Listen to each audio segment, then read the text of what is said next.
Hello बच्चों, हम स्वागत करते हैं आप लोगों को न्यूटन क्लास में।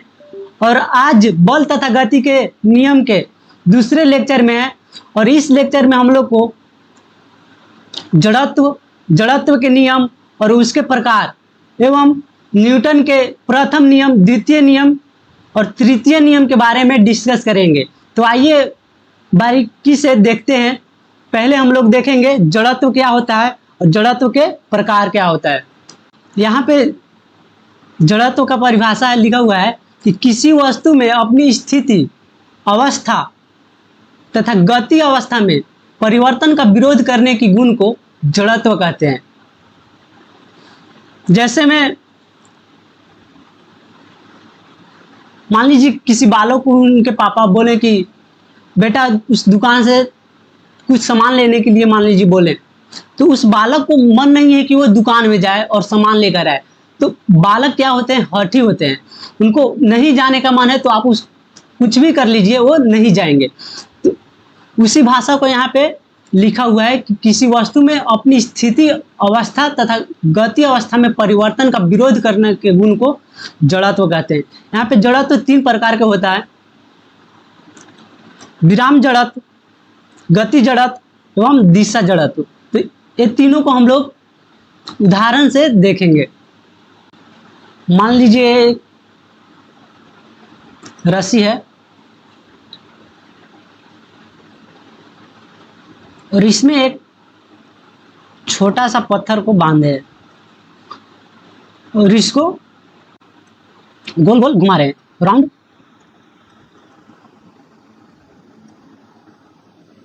इसको इस तरह से घुमा रहे हैं। यहाँ पर क्या है कि इसको जब हम लोग घुमा रहे हैं तो ये घूमते रहेगा। कब तक ये घूमते रहेगा? जब तक कि इस पे कोई बाहरी बल नहीं लगाएंगे तो ये पत्थर घूमते रहेगा। तो इसको हम लोग क्या बोलते हैं? गति की जड़त्व। जिसको हम लोग बोलेंगे गति का जड़त्व। और विराम का जड़त्व किसे बोलेंगे? जब कोई वस्तु विराम अवस्था में है तो वो वस्तु हमेशा विराम अवस्था में ही रहना चाहेगा, तो इसको हम लोग विराम का जड़त्व बोलते हैं। और दिशा का जड़त्व क्या होता है? जैसे में इसको हम लोग घुमा रहे थे, ठीक है, घुमा रहे थे तो ये किस दिशा में, इस दिशा में से घूम रहा है, लेकिन जब हम इसको छोड़ेंगे तो ये इस दिशा में आ जाएगा, इस दिशा में आएगा। तो इस पे क्या हुआ? बाहरी बल कार्य किया, तब इसका दिशा परिवर्तन हुआ, तो इसको हम लोग बोलेंगे दिशा का जड़त्व। अगला हम लोग को देखना है जड़त्व के नियम। जड़त्व के नियम यह बताता है कि कोई वस्तु स्थिर अवस्था में है तो यह तब तक ऐसे ही रहेगी जब तक कि इस पर किसी अन्य वस्तु द्वारा कार्य नहीं किया जाता है। या फिर हम लोग कह सकते हैं कि कोई गतिमान वस्तु तब तक गति करते रहेगी जब तक कि इस पर कोई असंतुलित बल कार्य नहीं करेगा। जैसे में हम लोगों ने पीछे देखा कि एक रस्सी से बांधा हुआ पत्थर था, वो गोल गोल घुमा रहे थे, इसको गोल गोल घुमा रहे थे, इसको गोल गोल घुमा रहे। तो क्या हो रहा था? इसमें जब हम लोग बाहरी बल लगा रहे थे तो ये रुक जा रहा था, और फिर हम लोग बाहरी बल लगाए तो इसकी दिशा परिवर्तन हो गया, और कोई बल नहीं लगाए तो क्या था? हमेशा घूम ही रहा था। तो इसी को हम लोग जड़त्व के नियम कहते हैं। और जड़त्व के नियम का खोज गैलीलियो नामक वैज्ञानिक ने किया था। तो आइए हम लोग पहले गैलीलियो के बारे में कुछ जान लेते हैं। ये देखिए, ये गैलीलियो है, गैलीलियो गैलीली।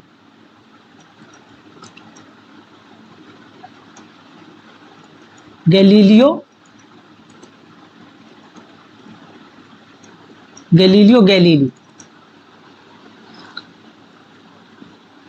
ये एक इटालियन वैज्ञानिक है और इनका जन्म 15 फरवरी 1565 ईस्वी में हुआ था और इनका मृत्यु 8 जनवरी 1642 में हो गया था। पहले क्या था कि पहले माना जाता था कि सूर्य पृथ्वी की चक्कर लगाता है, लेकिन गैलीलियो ने बताया कि सूर्य पृथ्वी की चक्कर नहीं, सूर्य की चक्कर पृथ्वी लगाती है। तो ये बताने पर इनको जेल में भेज दिया गया था और इनको जेल में ही 1642 ईस्वी में मृत्यु हो गई थी। तो आइए अब हम लोग अगला टॉपिक देखते हैं। अगला टॉपिक हम लोग का है न्यूटन के नियम। तो पहले हम लोग कुछ न्यूटन के बारे में जान लेते हैं। सन 1687 ईस्वी में सर्वप्रथम सर आइजैक न्यूटन ने गति के नियमों का प्रतिपादन किया। इन नियमों को उन्होंने अपनी पुस्तक प्रिंसिपिया, किस पुस्तक में? प्रिंसिपिया में प्रतिपादित किया। मतलब उसमें बताया कि न्यूटन ने गति के निम्नलिखित नियम दिए थे। पहला नियम है गति के प्रथम नियम, जिसको हम लोग बोलते हैं जड़त्व, जड़त्व के नियम, जड़त्व के नियम बोलते हैं। गति का द्वितीय नियम और गति का तृतीय नियम, जिसको हम लोग क्रिया प्रतिक्रिया भी बोलते हैं। तो आइए इसको हम लोग देखते हैं। पहला नियम हम लोग को बताता है कि यदि कोई वस्तु विराम अवस्था में है तो वह विराम अवस्था में ही रहना चाहिए। यदि कोई वस्तु गति अवस्था में है तो वह गति अवस्था में ही रहना चाहिए।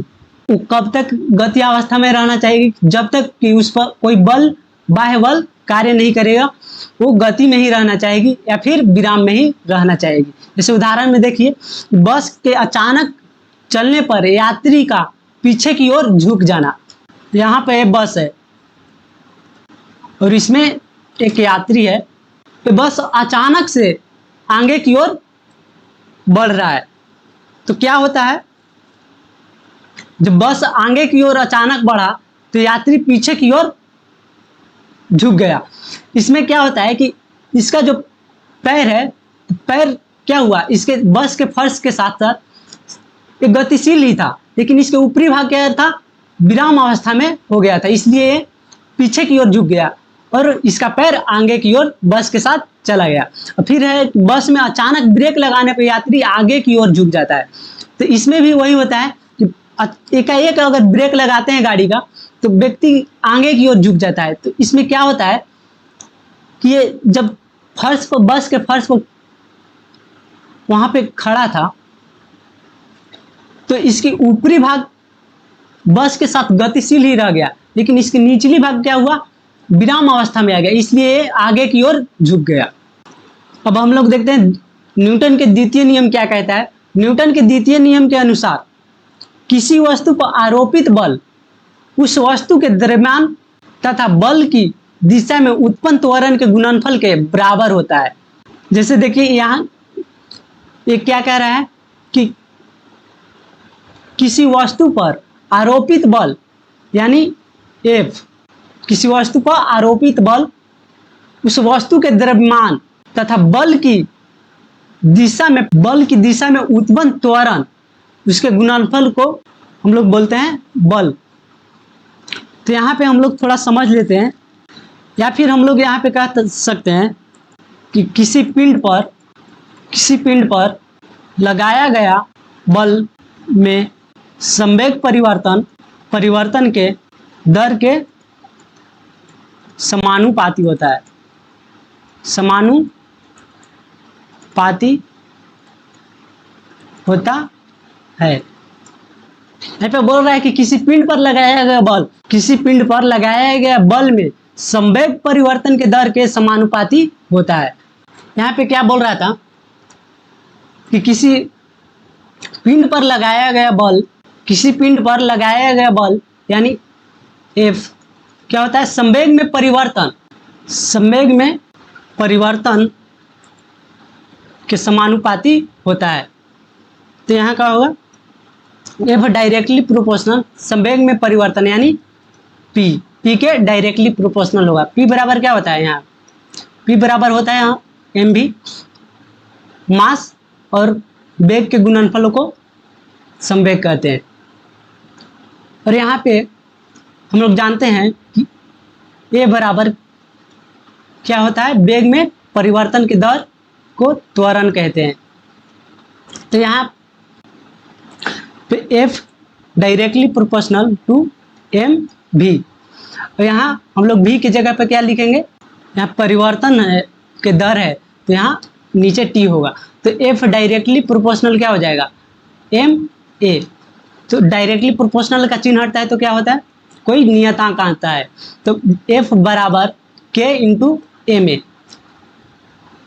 जहां अगर हम लोग K बराबर 1 रखेंगे तो F बराबर क्या हो जाएगा फार्मूला, F बराबर एम ए, यानी बल बराबर द्रव्यमान गुने त्वरण, ये वाला फार्मूला होगा।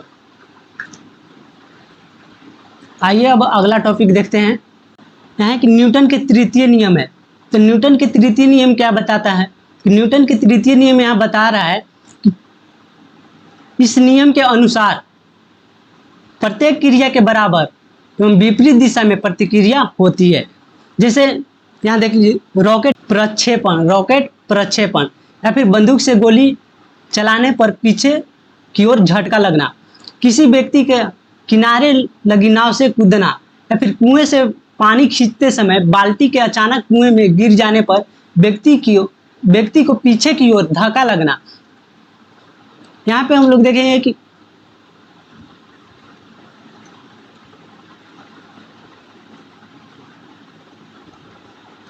जैसे कोई बंदूक है, इससे जैसे ही गोली आगे की ओर निकलता है तो आप लोग देखते हैं कि पीछे की ओर झटका मारता है। तो एक किस नियम पर कार्य करता है, न्यूटन के तृतीय नियम पर कार्य करता है। क्या है कि हम इधर से अगर बल लगाए हैं तो वो भी उधर से पीछे की ओर बल लगाएगा, यानी हम इधर से बल लगा रहे हैं तो वो इधर से बल लगाएगा।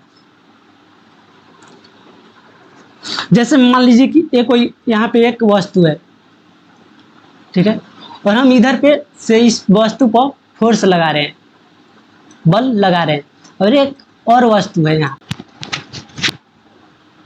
इस वस्तु पर इधर से भी फोर्स लगा रहे हैं। तो इधर से जो फोर्स लगा रहे हैं 1 2 क्या हुआ कि ये जो फोर्स है 1 2 पर बल लगा रहा है, लेकिन इधर क्या होगा F21 माइनस में होगा कि F12 के विपरीत दिशा में बल लगा रहा है, यानी F12 इस दिशा में बल लगा रहा है तो F21 इस दिशा में बल लगा रहा है। यहाँ माइनस इसी को प्रदर्शित कर रहा है कि ये इसके विपरीत दिशा में बल लगा रहा है।